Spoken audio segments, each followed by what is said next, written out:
Welcome to the Spinwhiz Comic Show. Whoa. From Raleigh, North Carolina. Join us for exclusive interviews with the publishers bringing you the newest titles in indie comics, webcomics, movies, and more. No way.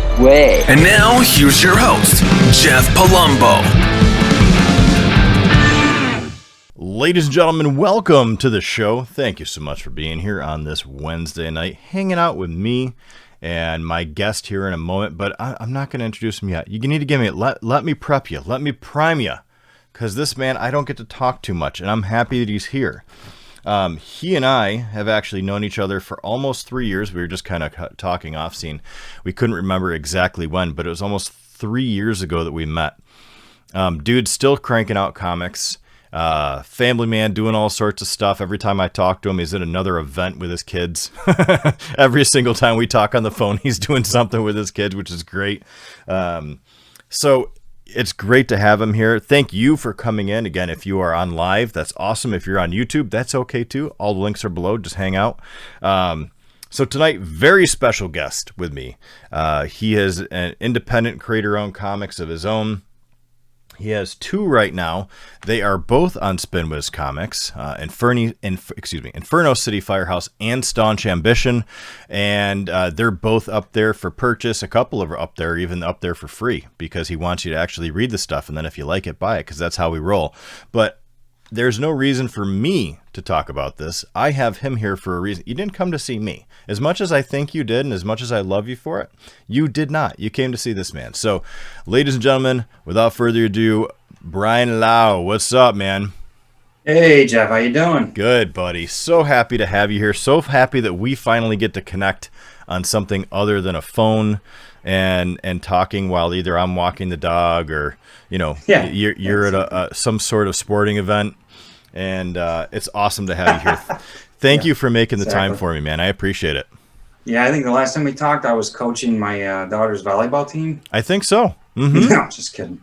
But yeah, man, it's great to be on here. I've been keeping track of the Spinwhiz, and I think you have recently posted a few of my comics. Yep. You had some of them up there for a while, but now you're caught up to date. I sure am. Except for the issue I'm working on now. So we'll get to that. Yeah, so let's talk first about let's start with Inferno City Firehouse, because you've wrapped that for right now into a trade paperback. Tell everybody kind of about what it is, and then I'm going to drop the link in here into the chat. Again, if you're on Facebook Live, it's in there. Feel free to ask questions. If you're on YouTube and you're watching this after I've recorded it, just go below Brian and I, and their links are right there. You can get to them, so no big deal. But why don't you give us the elevator pitch of Inferno City Firehouse? Yeah, Inferno City Firehouse is a graphic novel that where I took true stories from real Detroit firefighters, and I melded them together into a narrative. So I just kind of, some fiction in it just to get the stories to flow together. So I took stories from my grandfather was a Detroit firefighter for 26 years. I lived with a Detroit firefighter when I was lived in Detroit when I was younger. And then I went and I did ride-alongs with the Detroit Fire Department for research and just kept writing down. And the way that this came about was a fan of mine, John, always was buying my sci-fi book, Comic Geek, firefighter, big guy, nicest guy. He's like a teddy bear, like this big guy, but he's just got this like really mellow spirit. He's kind of cool. But he's buying my sci-fi book, and he sees this firefighter poster I did. And he's like, you should do a book about firefighters. And I'm like thinking in my head, no way, too busy. But he was like, there's nothing out there, and it really stuck with me. And I thought about, Jeff, have you been collecting comics your whole life? Pretty much. Yeah. And I mean, when I was a kid, since I was a kid reading comics to my adulthood, what he said to me stuck with me. And I thought, you know what? I don't remember there being a lot of, except for like sometimes there's this like cheesy Spider-Man collaborates with the local fire department. And it's not even in the Marvel universe. It's just some firefighter thing. I couldn't think of actual firefighter comics. And then I did some Google searches and I found a few things and I really felt stunned and like that was a neglected genre. So all of a sudden I was inspired. When you're doing a book or whatever you're working on as an independent creator, it's the inspiration you need. So I took a break from between issues on Staunch Ambition. I says, I got to do this. So put together all these true stories. And as you can see up over to my right shoulder here is one of the covers by Clayton Crane. It's a 76-page black and white illustrated by Erwin Arosa, which is his art is just magnificent. He works with me on Staunch, but this one it's gritty stories. I mean, it's a hard read, but it's also good too. It's got hope. It's got grit. It's dealing, obviously going to write stories about some of the stuff that they have to go through. Mm-hmm. And the story deals with PTSD and depression and stuff like that. And one more thing about the book is 20% of all profits go toward people struggling with depression or PTSD. Oh, heck yeah. Yeah, I wanted to do this book not just to show firefighters, but to, I'm not a firefighter, but I wanted to try to help firefighters or people in those situations. And it's not easy, the stuff that they go through any given day. So 20% of any profits going toward PTSD or depression. And then, well, that's pretty much the story in a nutshell there. So I mean, that's great. And I had no idea that you were donating. So that's awesome. And I didn't even know you lived in Detroit. Oh, really? Yeah. Well, I don't live in Detroit now, but I grew up, born and raised in Detroit. So, but I live outside of the Detroit area, but I lived in Detroit for much of my life, my young life, going to college and stuff. So. Oh, that's awesome. I had no idea. So right now, I already dropped the link into our chat. If you want to grab it, again, 20% goes to people fighting PTSD, which is jacked up. And just don't think that it's just for soldiers. Obviously, police officers get it, firefighters. There's all sorts of, lots of people get PTSD. Oh, yeah. Oh, yeah. And so obviously, if you're going to want to read an amazing comic and it's based on true stories, which is even better, yes, then go get it. Grab yourself some. It's up on Spinwhiz Comics right now. It's in promo version, so you can actually read the first 5 pages for free. And then if you love it, then you just go buy it. It's really that easy. I mean, it's super inexpensive. It's going to be great. You're going to love it. And go from there. So now we have more to talk about, though. Just because you have one doesn't mean you don't have two. And the comic that got you and I talking was actually Staunch Ambition.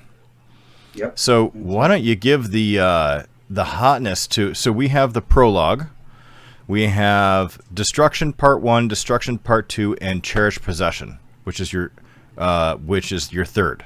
And now you're working on a fourth. It's Such an Odd Destruction Part 1 and 2. Yes. Sorry. Yep. Such an Odd Destruction Parts 1 and 2, and then Cherished Possession, which is your third.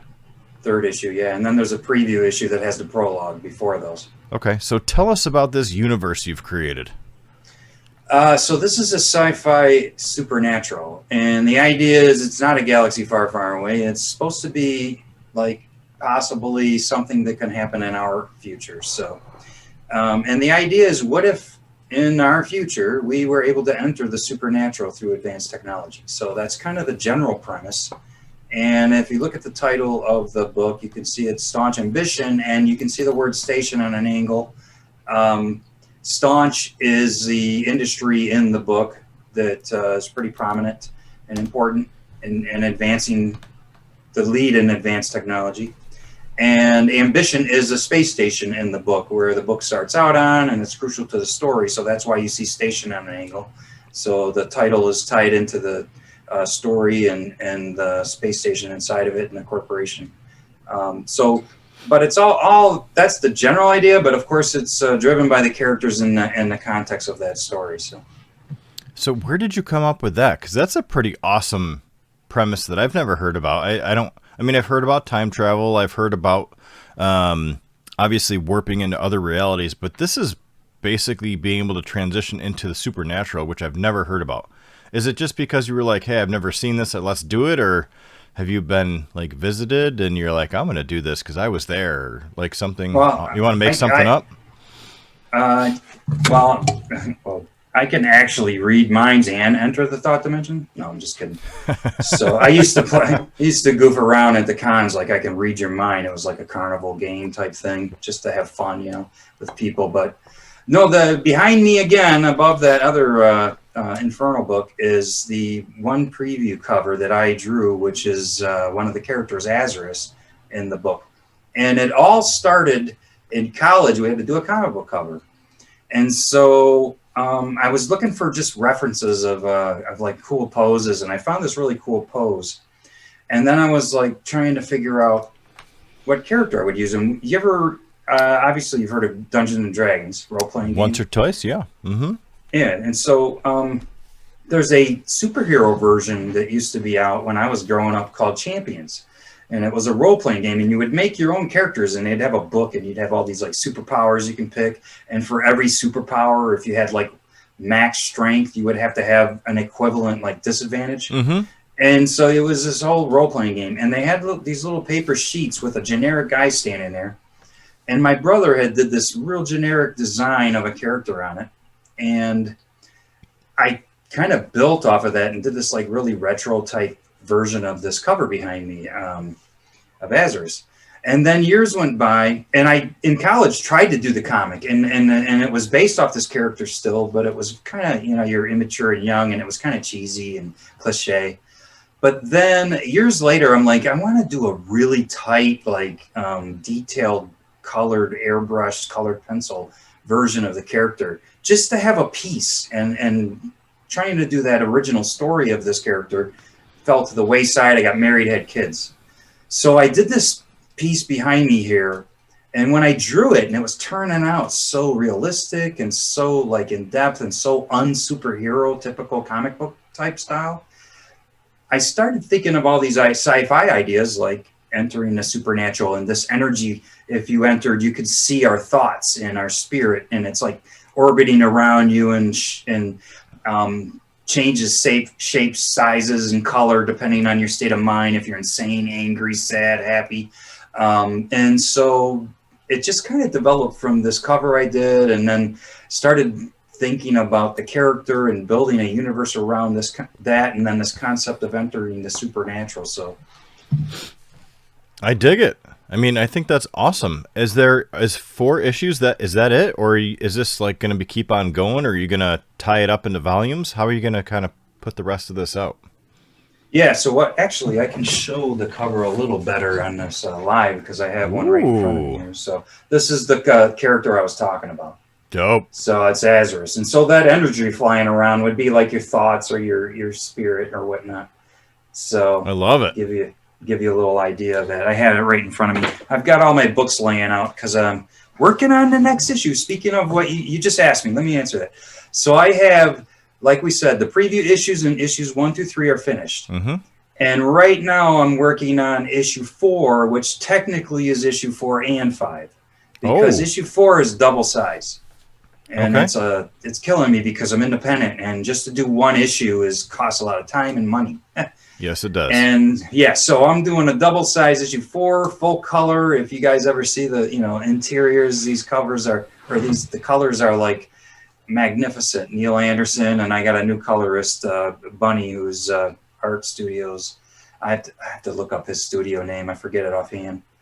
But what I'm going to do is I'm going to do a Kickstarter for issue 4 and the double size issue standalone, because anyone who bought the first several issues will want to just maybe get issue 4. Mm-hmm. I'm going to get away from selling the single issues, and I'm going to combine all these into a season 1 trade.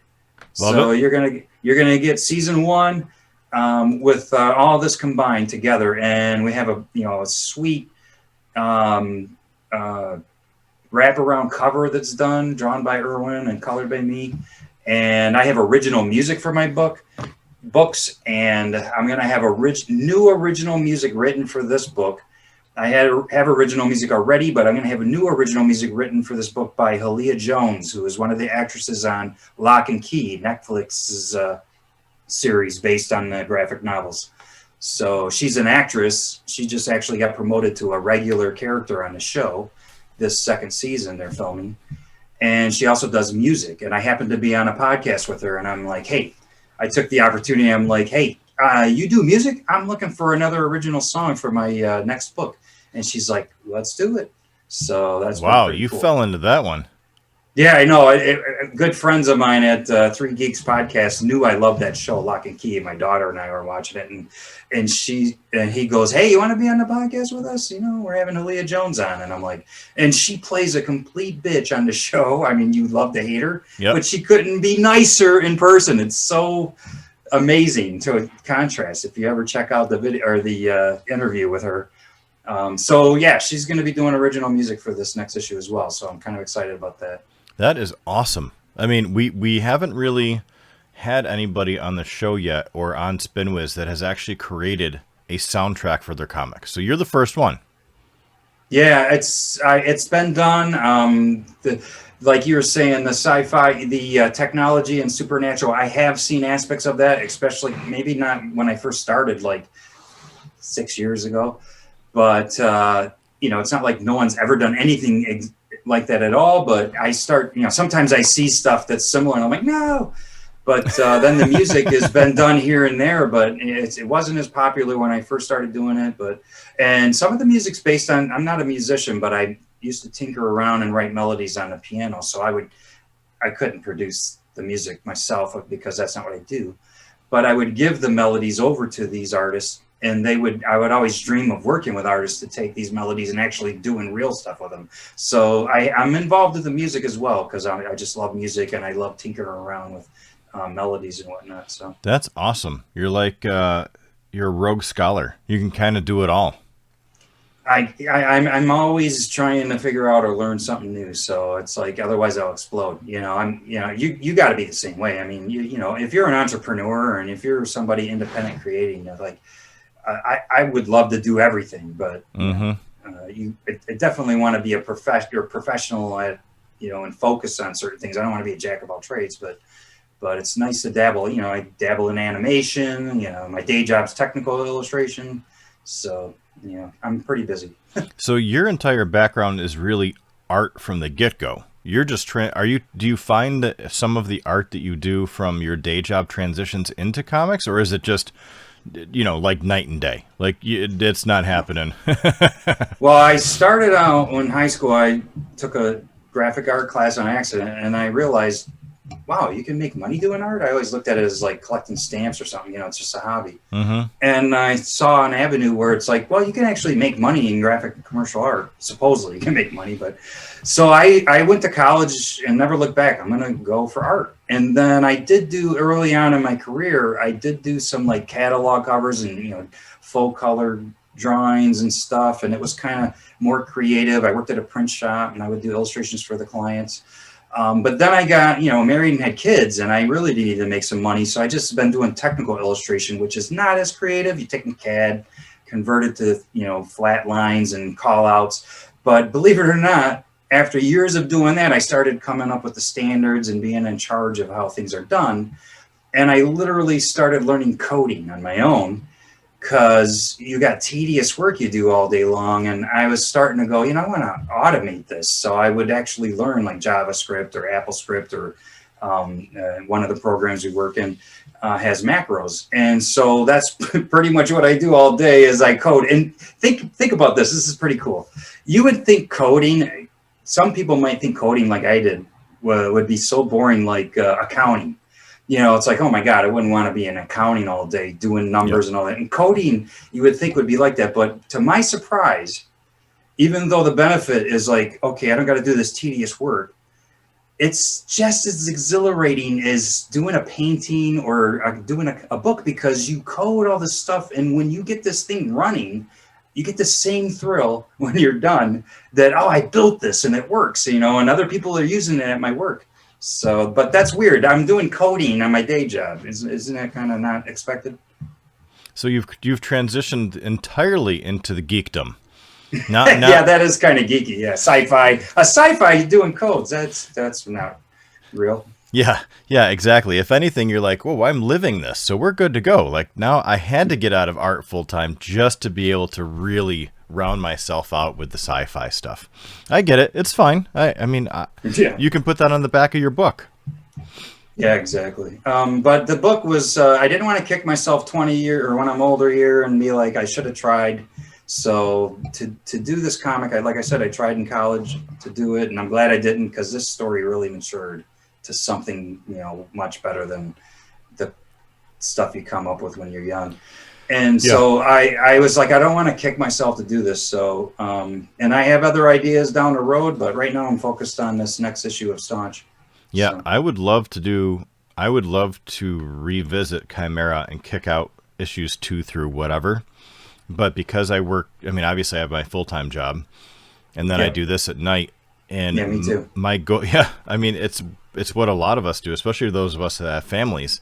That again, I guess it's a little bit different, but the sense that I can sell somebody else's content and it came from my site and I get to deliver a check, is kind of that same feeling of like, wow, people use my site to get something. I helped these people make money.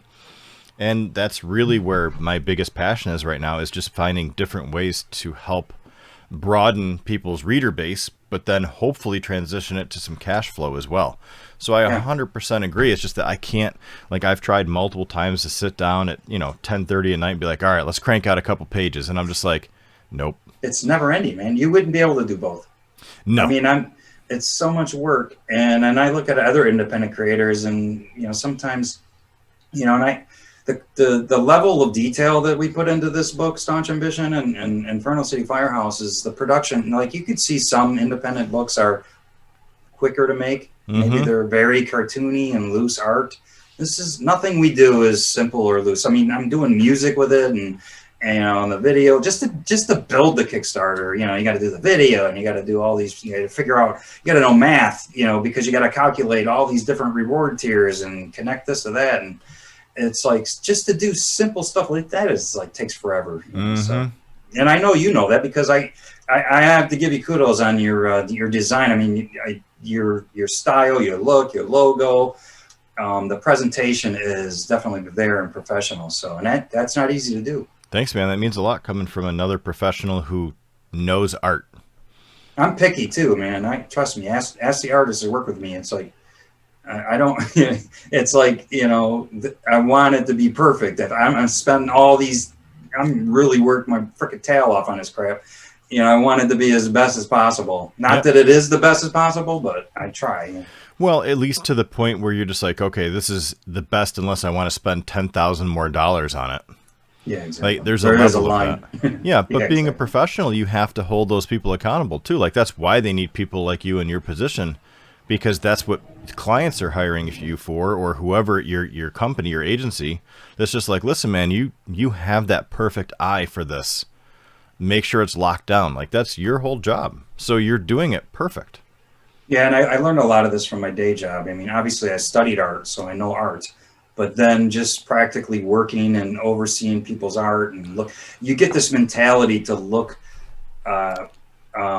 for errors and whatnot, and it becomes easier the more you do it. Yeah, easier and somewhat overwhelming, because I find imperfection in a lot of things. And then my problem is, which ones are okay to not be perfect, and which ones do you have to make sure are perfect? Because when you're releasing a product, you usually only get one shot. And I could show you the poster or the some of the pages we've worked on, and I can show you the preliminary, and then with the feedback between me and the artist, either interior art, cover artist, the poster we're doing. Oh, another thing, Halia is obviously doing the music, I said, but she's a model and an actress, she fits the look of my character, even though she's playing a blonde. She could dye her hair like a darker red. But so we're going to have a poster of her as Riel, one of my main female characters. And it's a badass poster. But back to the point is, you can see the progress of just some of it's major changes. And then sometimes it's like just subtle changes in the face or the angle or who knows what. So it's like you can see that there's, some of them take longer than others, but they all have some of a progress to them. That's awesome, man. Well, listen, like I told you before, we would rip through 20 minutes like nothing, and we've already been online for like 27. I told you it would happen. We just get to talking, and that's it. Like, that's what happens when cool guys get together. And then I come in, and the cool guys make me look cooler like yourself. So I appreciate that. I'm glad to be on. Yeah. Is there anything else you want to talk about before we take off and let these fine folks enjoy the rest of their evening? Well, I guess just look for Staunch Ambition. I have my main website is Staunch Ambition because that's a book I did first. So it's as simple as StaunchAmbition.com? Yep, StaunchAmbition.com. I have Facebook. I have Staunch Ambition and Inferno City Firehouse. Inferno City Firehouse also has its own website. I do have a tab of Inferno City Firehouse on the Staunch Ambition website. My main store for physical books is on my website for Staunch Ambition for both books. I have posters. Like I said, I got original music. The original music comes with the books. You know, it's just an added bonus. You can see trailers on my website of my Kickstarters where I use the original music in the trailers. You can Instagram I have both books on, and Twitter I have both books on as well. So, and then keep an eye out for this next issue. It's going to be pretty sweet, man. It's and then you don't want to miss the Kickstarter because I always offer anyone who supports the Kickstarter should be getting something no one else can get, and that's what I always offer. Is I have exclusive versions of the books, variant cover, but they're also numbered, so and then signed and whatnot. So I do not sell those outside of Kickstarter. So awesome, yeah. Well, let me know when that pops up so I can share it. Yeah, we'll do that. Well, I'll just say that just to look for it. I'm planning on doing it around next May, give or take, somewhere around there. Oh, we'll just have you back on the show to talk about it then. That would be awesome. Yeah, that's easy peasy. We can handle that. So listen, that link is also in chat for staunchambition.com. It's in there. Go visit it. Again, if you're on Facebook, awesome. Thank you so much for being here. If you're on YouTube, go check it out. But Brian, this was awesome. I'm super glad we finally got to meet face to face. Like I said, we've been talking for so long and have been working on this for what feels like forever, and it's just a constant going cycle. But I'm super proud of everything you have going on. You're crushing it. Inferno City Firehouse looks great. And like I said to everybody, if you can't, you can read some of the promotions that Brian has on spinwhizcomics.com. A lot of his promos are also on his site. But if you like it, buy it. If you can't buy it, go talk about it. Share it. Share the discussions. Share the link, because even though the 2020 sucks for everybody, but somebody might be able to hook people up, especially with Inferno City Firehouse, with 20% going to a charity that helps people with PTSD. It's just awesome. So, Brian, thanks so much for being here. Hang with me just a minute so I can sign off with everybody, and I'll be right back. Thanks. Yeah, no problem. Ladies and gentlemen, was I not right? What a cool dude. Like, creating comics, obviously in Inferno City Firehouse, just smoking it. That wasn't a pun. I mean, that wasn't a thing. But I had no idea that he gave 20% of the profits to a charity. How awesome is that? Like, there's so many cool people in our industry that want to give back in different ways, and their whole goal is, yes, they'd like to make money on this stuff, but at the same time, they want you to enjoy it. And that's where Brian comes in. He's got all this really cool stuff. So go check it out. If it's on spinwhizcomics.com, again, he has even more stuff from a promotional perspective on his site. If you're on YouTube, all the links are below. Don't sweat it. If you're on Facebook Live, thanks for being here. And we will see you at the latest on Sunday night before we take a little break for Thanksgiving. And then we'll be back the following Sunday. I think this coming Sunday is Frank Gogol. I got him back on the show. I don't know how. I think he slipped through the cracks and somehow got on here, but we'll take care of him anyway. So thank you all for being here. Have a wonderful night, and we'll see you on Sunday. Have a good weekend. Bye-bye.